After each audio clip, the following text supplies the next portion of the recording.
Hey, welcome to another Wandering Tiny Home session. My name is Tim. I have Kevin West on today, so thanks for joining today, Kevin. How are you doing? Thanks for having me. I'm doing good, thanks. Yeah, I know we work together, but I still like to treat it as long time listener, first time caller, right? Right. So, Kevin, kind of give me a little background about you, about your history. So, you did tiny homes before coming to Wandering Tiny Homes, is that correct? I did, yeah. I started a tiny house company in 2018 with an old friend, and we were in business 6, 7 years, something like that, and we built a couple hundred tiny homes in that time. That's amazing. Uh, yeah, from on wheels, on skids. We've been through it all in terms of what needs to go in them, how how to get them certified, what to do, and especially what not to do on them. So So, you have a really good infrastructure within your designs, so that way it gives like longevity, great quality. And one of the things that really caught my attention is that a lot of the designs, actually all of our designs here at Wandering Tiny Homes, are actually Kevin West designs. So we want to say thank you first of all for what work that you did do. sure And thing. we had tiny homes on wheels, and now what we want to do is talk about the other side of the tiny homes, the ones that are on skids. Yes. So the one that we have displayed now is what is called the Turner. If you mind, kind of like walk through this one real quick. I noticed immediately this one has a porch, but also it's not at the standard front side of a tiny home. Instead, it's on the end. Can we talk about that a little bit?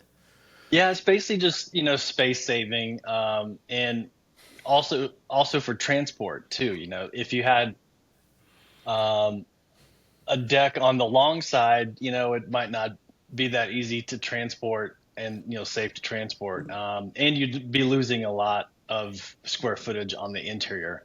Um, One of the benefits to one on the end like this is it's only 3 feet deep Okay. and the width is 10 feet wide. So 30 square feet loss of the interior space is not that much to lose for an exterior living space. Not that you'd want to live out here, but you can certainly put a couple chairs out there and enjoy a sunset. It's true.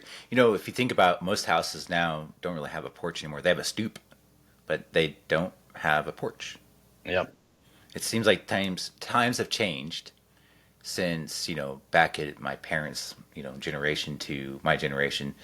The thought of a porch ends up being moving away. So when I see this is like really a home feel for me. Friends coming over, hanging out, and it's been a great life. Indeed. Right. And one more thing about this too, I like the cantilevered roof on it too.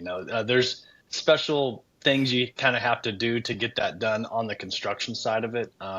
Not that much to make it stable, but Yep. just those minor details, especially in the framing, lets us do stuff like this. And it's a striking design, I think, in terms of that exterior. It just looks like it's floating up there. Oh, I agree. All right, so we'll go ahead and go inside. All right, so we have an L-shaped inside here for the kitchen, and it looks like definitely a sink facing out the window. Perfect for me. I like to look out, especially when I'm cooking too. And you have a lot of cabinet space. Like there's a lot. So talk about, within your cabinet space, how are you trying to maximize the storage in this little small section here? Yeah, so first off, I mean, if someone is to be living in a tiny house, they obviously are in touch with the outdoors, and most of the time they want to cook, by themselves. Most of these, tiny homes are not near a city, so cooking on your own is a very important thing. So to have that space, to have a cooktop there, there's a fridge underneath the counter. And you just need the space for your plates, your cups, pots and pans and all that stuff. So Sure. and having the L shape, it makes it a little bit more efficient. In some of our other designs, it's more of a galley style where it's just like one strip of cabinets, which is great. That's a great space saving technique. But in this one, the L shaped with all the counter space was, super important. Yeah, to me I like the flow of it. Having to where my stove and then also quick access to my refrigerator and then also to the sink. I live in the kitchen. I like to Yeah. cook. I like to make sure everything's, prepped in the way I do, and having the counter space too is really important. And which this really helped to cover both sides for me, one on the L and also on the end here. And I'm sorry, the elbow, but and then one on the end. And this kind of helped for me to be able to be versatile and change based upon the size of the meal that I'm making, but also if I just feel like I wanted to be able to have a quick access between the sink to the stove, perfect. Yeah, But yeah, totally. yeah, this is great. I really like it, and then also the white definitely makes it look a lot more roomier. And so using more of like white tone colors, and then you also have natural wood colors, so those kind of make it that more of the cabiny feel. Right. Yeah. And you know what one more thing to say about the fridge there is in this design we opted for the smaller kind of dorm fridge style. However, if a customer would want a larger fridge there, you could easily split the countertop into two and have a taller fridge right there. It's the same width, it's just taller. Yeah, You would lose a little bit of counter space there, but it is what it is. If you feel that it's more important to have more space in the fridge, then you make that sacrifice for less counter space. yep, that's definitely a good call out. And I know that if someone wants to have actually a full stove, that can be swapped out too into this section Correct. here. Right. So that's what makes it really a real good flex space. There are options make to accommodations of a person's need. Many options. Yep. All right, let's go jump to the next one. All right, so living room area. So immediately, that's definitely way more open. To me, there's not a lot of stuff on the ground. To having a tiny home, real estate is critical. So I noticed that there's a couple things that have been done inside of this picture here, and we have looks like a collapsible table. Yeah. And something else that I want to kind of put into here is that you have a lot of spots that you maybe if you have multi-purpose furniture, like the couch can also be converted into a bed. So this way, when you have company come over, that also makes it to where it's a multi-use instead of just a single one-time couch. Here you go, buddy. Go to bed. See you later. That's right. And having a pull out to where it makes it easy. Have it for also the wall space that you have here for the table, making it to where it drops and comes back up, regains that loss of the area that the table does take away. And I'm not always at the table. Why not drop it? Uh, That's right. And there's products out there. I mean, that's a product you can go on Amazon and buy.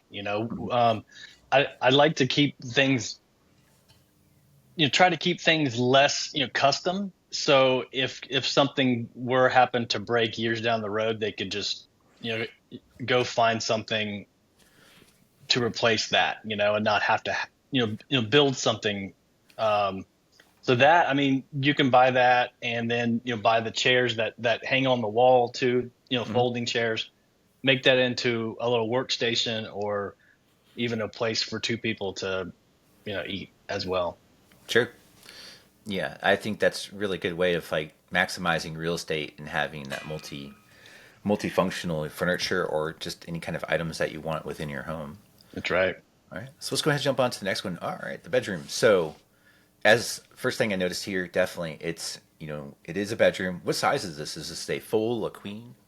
That's a full size. I forget the actual dimensions. I think it's 56 inches wide, by close to 80 inches long. So it's not quite the queen size. You could certainly squeeze two people in there.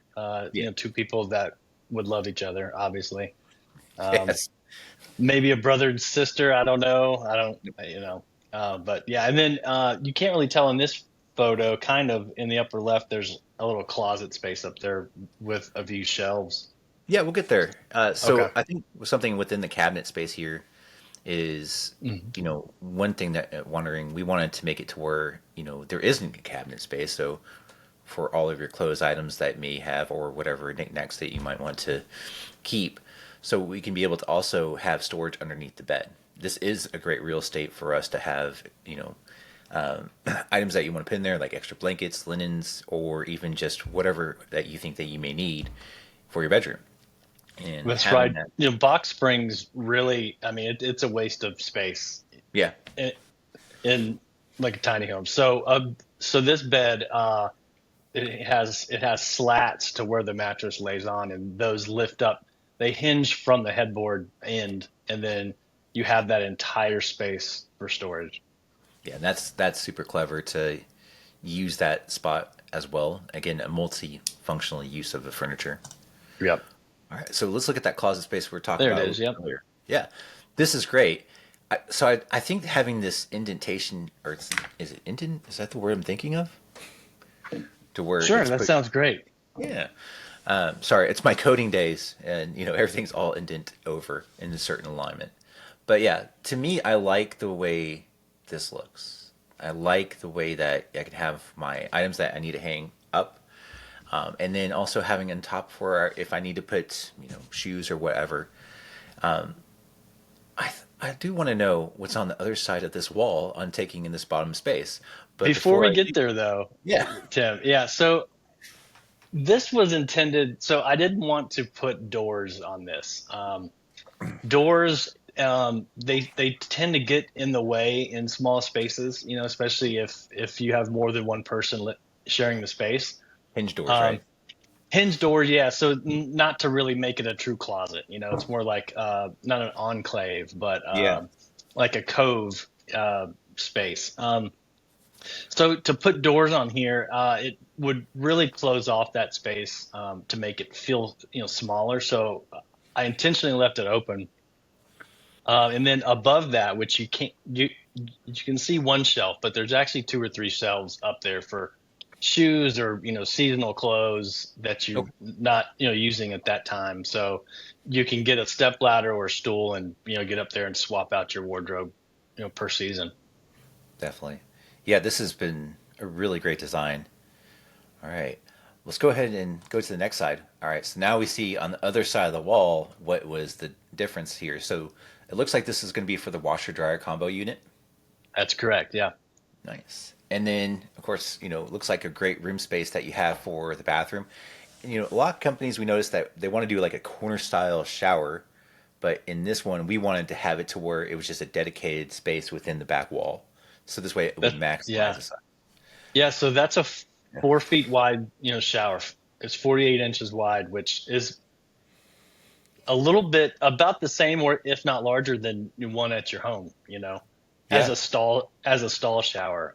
It's about 32 inches deep, 48 inches wide. So that's a nice big space. it is.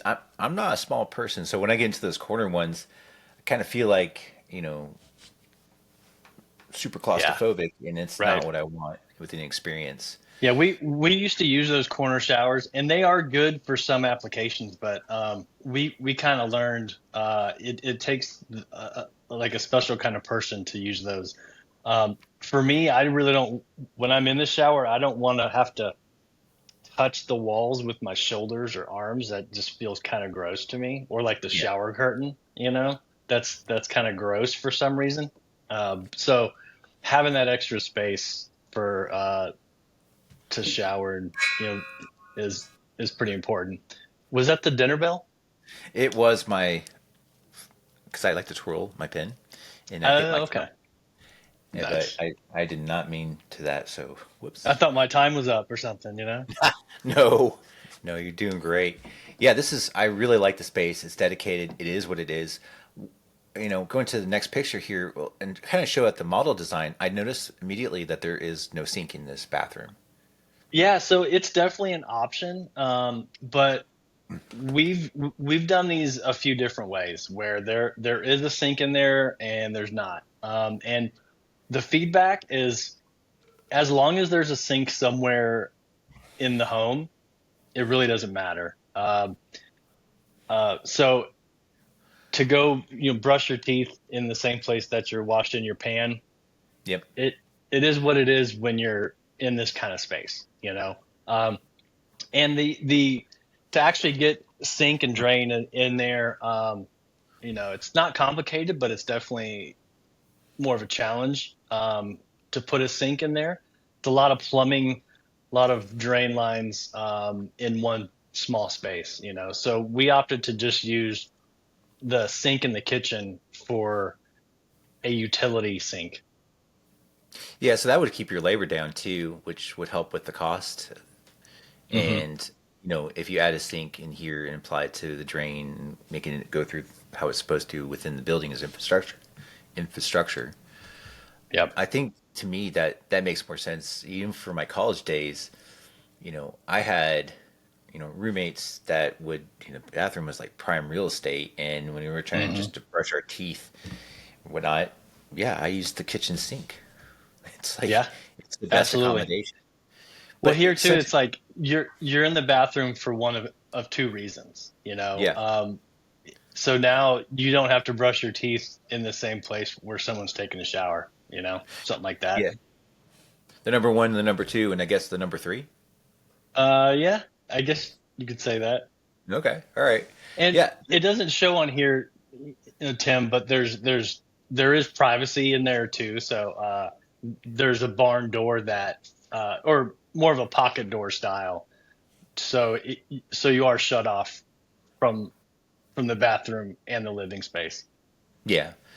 Something that we also kind of want to put out too is that if someone wants to add maybe a door here and not want to actually use it as an open space, they can put one of the design thoughts that came to mind for me was a sliding barn door.